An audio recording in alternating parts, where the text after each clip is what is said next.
Salut tout le monde. Alors aujourd'hui une petite vidéo thématique.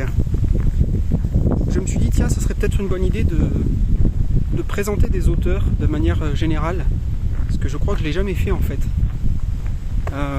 Plutôt que de parler d'une œuvre en particulier. Donc une vidéo à un auteur. Donc c'est un essai que je fais. Ça sera à vous de me dire si ça vous plaît, si vous trouvez ça intéressant ou pas du tout. Donc je vais faire ça à l'arrache, en me promenant, comme vous le constatez,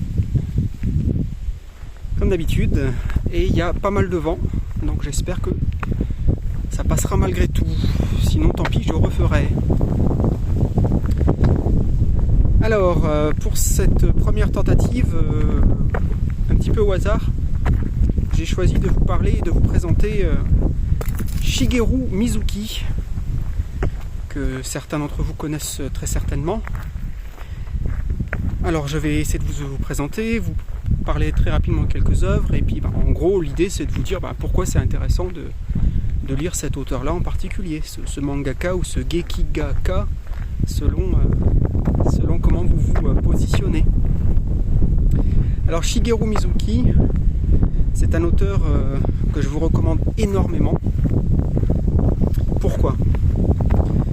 Alors déjà c'est un auteur assez versatile au niveau des thèmes de ses œuvres, même s'il a des spécialités. Mais c'est un auteur qui a quand même été capable de créer des mangas ou des gekigas vraiment très variés. Et donc c'est susceptible de vous parler selon les différentes œuvres. Alors bien sûr Shigeru Mizuki il est connu principalement pour Kitaro le repoussant. Il est connu pour sa passion pour les yokai, donc ces créatures mystiques et mythiques du folklore japonais. Le kappa par exemple, c'est un des plus connus, mais il y en a beaucoup d'autres. Mais Shigeru Mizuki, il s'est aussi illustré au travers de plusieurs œuvres à caractère autobiographique. Et à mes yeux, c'est peut-être la raison principale pour laquelle je vous le recommande. Un des mangas, Gekiga, c'est selon, c'est vous qui voyez. Il y en a qui ont essayé, mais ils en ont eu des problèmes. Vie de Mizuki, voilà, j'y arrive. Vie de Mizuki, qui est un énorme manga en 3 gros pavés, sorti chez Cornelius. Ça reste à ce jour une de mes lectures les plus marquantes que j'ai faites de toute ma vie de lecteur de manga. Et je ne saurais que trop vous recommander de lire Vie de Mizuki. Alors Vie de Mizuki, qu'est-ce que c'est ? Pourquoi c'est intéressant dans ce cadre-là ? C'est donc un manga autobiographique où l'auteur nous raconte presque toute sa vie, même s'il passe énormément de temps à nous raconter toute son expérience de la guerre du Pacifique. Donc c'est d'ailleurs une des raisons pour lesquelles Shigeru Mizuki c'est un auteur très très intéressant, parce que c'est un auteur qui a énormément de vécu avant même de devenir mangaka. C'est quand même quelqu'un qui a failli mourir pendant la guerre du Pacifique. C'est quelqu'un qui a perdu un bras pendant la guerre, si je dis pas de bêtises. Et je crois qu'il a failli mourir, je dis ça de mémoire, je peux me tromper. Je crois que c'était la malaria qu'il a chopé là-bas. Évidemment les conditions c'était l'enfer comme on ne peut pas l'imaginer d'ailleurs. Mais c'est quelque chose donc qu'il met beaucoup en scène dans cette biographie Vie de Mizuki. Donc c'est une œuvre très très riche sur le plan historique et culturel. Mais c'est d'autant plus intéressant que c'est raconté au prisme de quelqu'un qui était sur place, qui l'a vécu, et qui n'est pas là pour enjoliver, pour embellir les choses. Et il va même jusqu'à se dépeindre de manière paradoxalement humoristique, parce que dans cette autobiographie, il nous montre à chaque instant que lui, en fait, il était là parce qu'il n'avait pas le choix. Mais en gros, lui, c'était pas forcément un patriote. Il était pas là pour tuer des Américains ou que sais-je encore.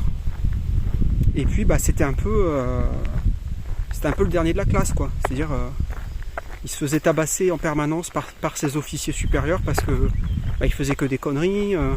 Il n'arrivait pas à faire ce qu'on lui demandait. Il tombait malade, etc., etc. Donc, Mizuki, il est très intéressant à lire parce que c'est un auteur qui véhicule très souvent beaucoup d'histoires du Japon, mais pas que, puisqu'il a également fait Hitler. Alors il n'a pas fait Hitler, quand je dis ça, je me rends compte de ça peut prêter à confusion. Il a fait un manga ou gekiga qui s'appelle Hitler, qui est une biographie vue par Mizuki. Donc c'est également et bizarrement une œuvre que je vous recommande énormément. C'est vraiment passionnant à lire parce que ça raconte vraiment toute la vie d'Adolf Hitler, comment il est arrivé au pouvoir, et puis jusqu'à sa défaite, en fait, jusqu'à sa mort, jusqu'à son suicide. Mais pareil, dit comme ça, on pourrait se dire oh là là, c'est chiant, hein, on n'est pas là pour un cours d'histoire. Mais en fait, Mizuki arrive à le tourner de manière très, je ne vais pas dire ludique, c'est exagéré, mais il arrive à en faire quelque chose de vraiment passionnant à lire, malgré le fait que ce soit qu'il y ait pas mal de dates et que je pense que quand même dans les grandes lignes il essaye d'être fidèle à la vraie histoire avec un grand H. Mais voilà, il arrive à injecter de manière surréaliste de l'humour malgré tout. Ce qui fait que au lieu d'avoir une biographie très lourde et sombre, etc., en fait ça en devient divertissant.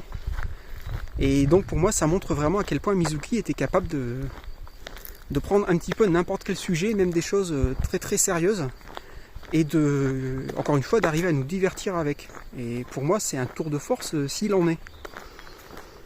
Après Mizuki, comme je le disais en introduction, c'est aussi un auteur qui est très connu pour tout ce qui est yokai. Donc alors je n'ai pas lu Kitaro le repoussant parce que c'est trop cher.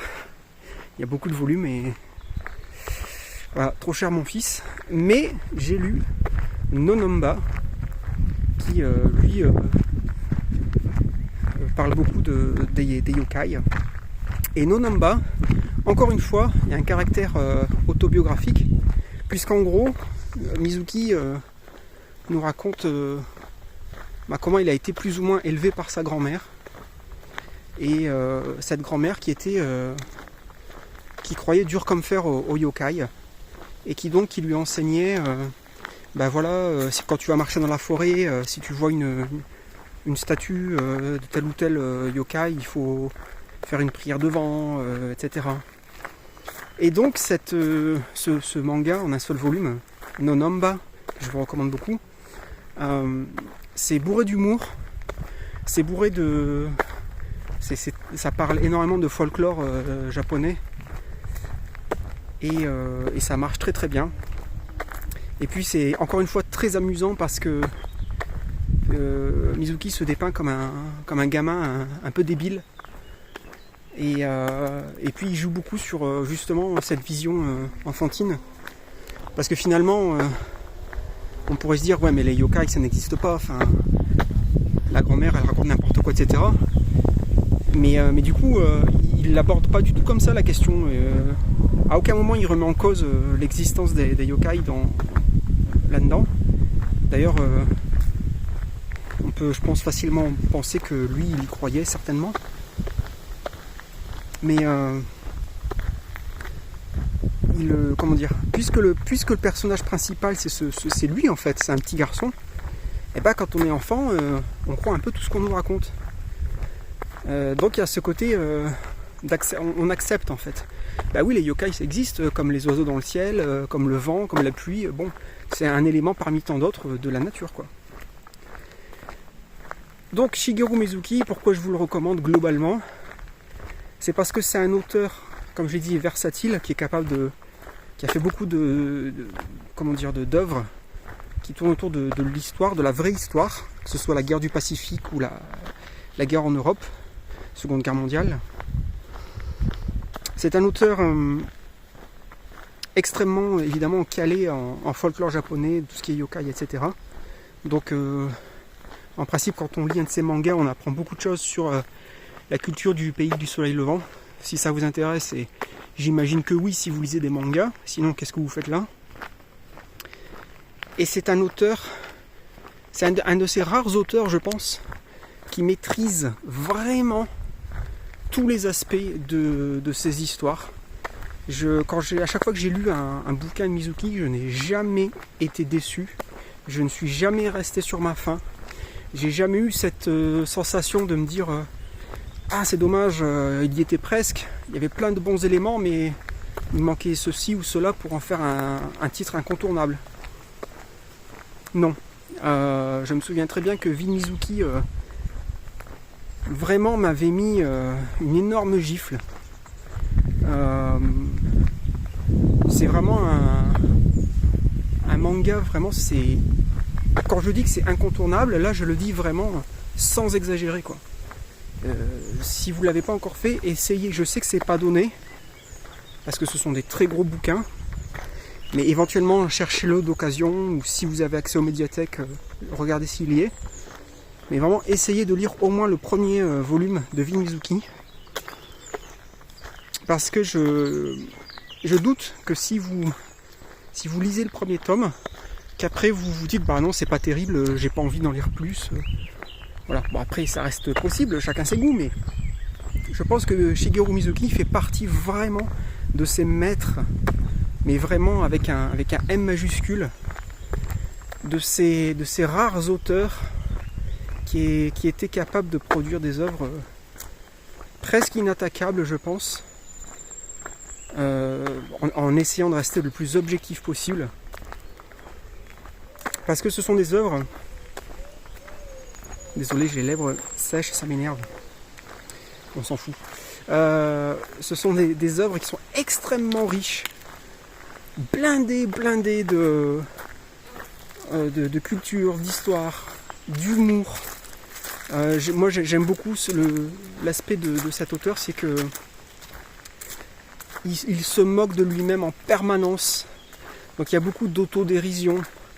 Il se prend pas au sérieux. Il sait en fait que... Enfin, il se présente comme ça dans ses œuvres autobiographiques. Il se présente vraiment comme une espèce de je m'en foutiste en fait. Lui, tout ce qui l'intéressait, c'était dessiner, quoi. Faire des mangas, c'est tout. Après, le reste, la guerre, non, ça l'intéresse pas.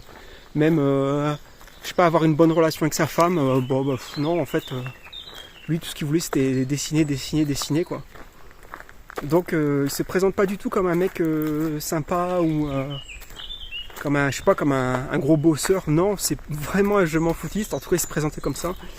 Et voilà, il y a ce gros recul, il y a cette absence d'ego en fait, que moi je trouve très bienvenue, quoi. Voilà, donc pêle-mêle, c'était des raisons de lire Shigeru Mizuki si vous ne l'avez toujours pas fait. Pour info, il y a plusieurs vidéos sur ma chaîne qui parlent de lui, enfin de ses œuvres. Il y a longtemps, j'avais fait des vidéos sur Vin Mizuki, j'avais fait une vidéo sur Nonamba, j'avais fait une vidéo sur Opération Mort, qui est un autre de ses titres qui parle aussi de la guerre du Pacifique. Très très bien, Opération Mort. J'avais fait une vidéo sur Hitler aussi, le manga, pas notre héros à tous. Humour. Voilà.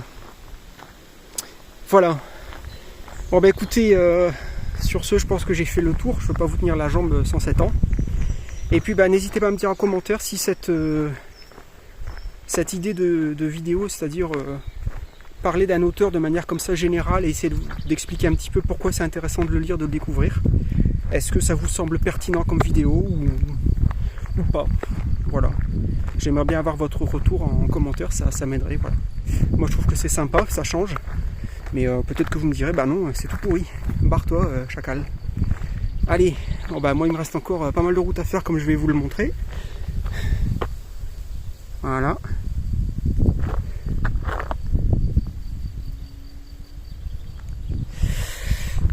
Et il commence à se faire tard, donc malgré le soleil. Et là on est passé 18h je pense. Bref, je ne suis pas rentré, donc eh bien, je vous remercie de votre attention. J'espère que cette vidéo vous aura plu. Et puis je vous dis à bientôt pour une future vidéo sur Au Rayon Manga ou Au Rayon Soleil. Comme quelqu'un m'a soufflé cette vanne. Donc je la pique. Voilà. Allez, bye bye tout le monde, à bientôt.